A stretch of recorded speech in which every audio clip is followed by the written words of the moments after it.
Hello दोस्तों, कैसे हैं। यूट्यूब चैनल में आपका स्वागत है। आज हम कक्षा 9वीं एनसीईआरटी का प्रश्नावली 1.2 अध्ययन करेंगे। इसका पहला क्वेश्चन है, नीचे दिए गए कथन सत्य है या असत्य है, कारण के साथ अपने उत्तर दीजिए। यानी कि इसमें जो कथन दिया हुआ है उनमें से हमें बताना कि कौन सा कथन सत्य है और कौन सा कथन असत्य है। साथ ही उसके कारण भी बताना कि अगर सत्य है तो क्यों सत्य है और असत्य है तो क्यों असत्य है। तो इसके पहले हमारा आपसे एक रिक्वेस्ट है कि हमारे चैनल को सब्सक्राइब करें, साथ ही वीडियो को लाइक करें और अधिक से अधिक शेयर करें। तो चले पहला क्वेश्चन देखते हैं। प्रत्येक अपरिमेय संख्या एक वास्तविक संख्या होती है, यानी कि जो अपरिमेय संख्या है वह एक वास्तविक संख्या होती है। तो बिल्कुल सत्य है। देखिए रफ में इसको समझ लेते हैं। तो यानी जो हमारा वास्तविक संख्या होती है यह परिमेय संख्या और अपरिमेय संख्याओं से दोनों संख्याओं से मिलकर बनी होती है। यानी जो वास्तविक संख्या परिमेय संख्या तथा अपरिमेय संख्याओं से मिलकर बनी होती है। तो इसको हल में लिखेंगे सत्य है, क्योंकि वास्तविक संख्याओं का संग्रह परिमेय तथा अपरिमेय से बना होता है। यानी जो कि वास्तविक संख्या वो परिमेय तथा अपरिमेय दोनों संख्याओं से मिलकर बना होता है। ये पहला हुआ। दूसरा भी इसी तरह है। दूसरा क्वेश्चन है, संख्या रेखा का प्रत्येक बिंदु यम के रूप का होता है जहाँ यम प्राकृतिक संख्या है। यानी कि संख्या रेखा में जो संख्याएं होती हैं वो किस रूप में होते हैं, यम के रूप का होता है जहाँ यम प्राकृतिक संख्या, ये बताना। तो ये बिल्कुल असत्य है, क्योंकि जो संख्या रेखा है उसमें धनात्मक संख्या तथा ऋणात्मक संख्या दोनों होती है, लेकिन यहाँ पे प्रत्येक बिंदु यम के रूप का होती है। ये बोला है कि प्रत्येक बिंदु यम के रूप, यानी इसमें धनात्मक दिया हुआ है। तो इसमें जो संख्या रेखा इसमें धनात्मक भी होती हैं और ऋणात्मक भी होती हैं। तो ये क्वेश्चन जो कथन दिया हुआ है असत्य है।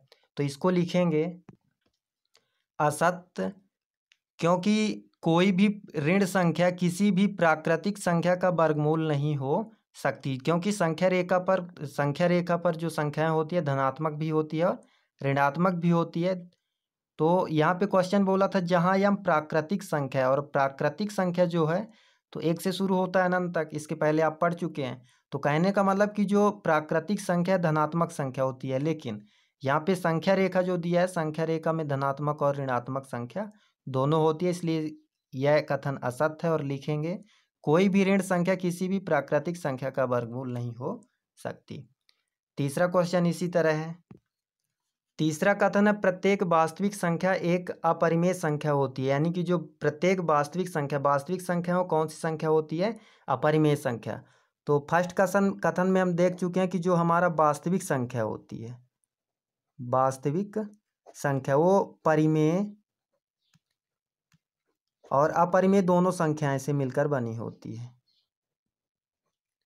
यानी कि जो वास्तविक संख्याएं होती हैं परिमेय और अपरिमेय दोनों संख्याएं से मिलकर बनी होती है। कथन है कि प्रत्येक वास्तविक संख्या एक अपरिमेय संख्या होती है। यानी जितने भी वास्तविक संख्याएं होती है एक कौन सी संख्या होती है, अपरिमेय। यह कथन बिल्कुल गलत है, क्योंकि वास्तविक संख्या परिमेय भी हो सकती है और अपरिमेय हो सकती है। तो इसको हल में लिखेंगे। एक कोई भी उदाहरण ले लेते हैं, जैसे दो एक वास्तविक संख्या किंतु यह परिमेय संख्या नहीं है। तो इसका हल हो जाएगा असत्य, क्योंकि दो वास्तविक संख्या किंतु अपरिमेय संख्या नहीं।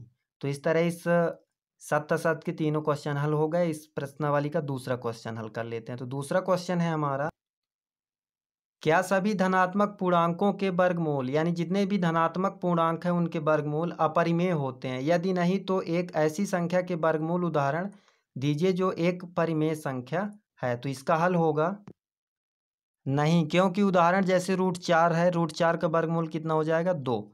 एक परिमेय संख्या है, यानी कि किसी भी संख्या का जब हम वर्गमूल निकालते हैं तो परिमेय संख्या होगा। और इसमें क्या बोला है, पूर्णांकों के वर्गमूल अपरिमेय होते हैं। तो बिल्कुल पूर्णांकों के जो वर्गमूल होते हैं अपरिमेय नहीं होते हैं। जितने भी वर्गमूल होंगे सब क्या होंगे, परिमेय संख्या। जैसे हम कोई भी संख्या ले लेते हैं, √49, 49 का वर्गमूल कितना हो जाएगा, 7। 7 भी एक क्या है, परिमेय संख्या है। जैसे 64 हो गया, 64 का भी वर्गमूल कितना हो जाएगा, 8। यानी ये जितने भी वर्गमूल निकलेंगे, जैसे 9 हो गया, 9 का 3 हो जाएगा। यानी कि वर्गमूल जितने भी आएंगे सब कौन सी संख्या होंगे, परिमेय संख्या, अपरिमेय संख्या नहीं होंगे। इसलिए यह कथन असत्य है। तो यहाँ पे लिखेंगे नहीं, क्योंकि उदाहरण यहाँ पे हम कोई भी संख्या ले लेते हैं और और उस संख्या का वर्गमूल क्या होगा, एक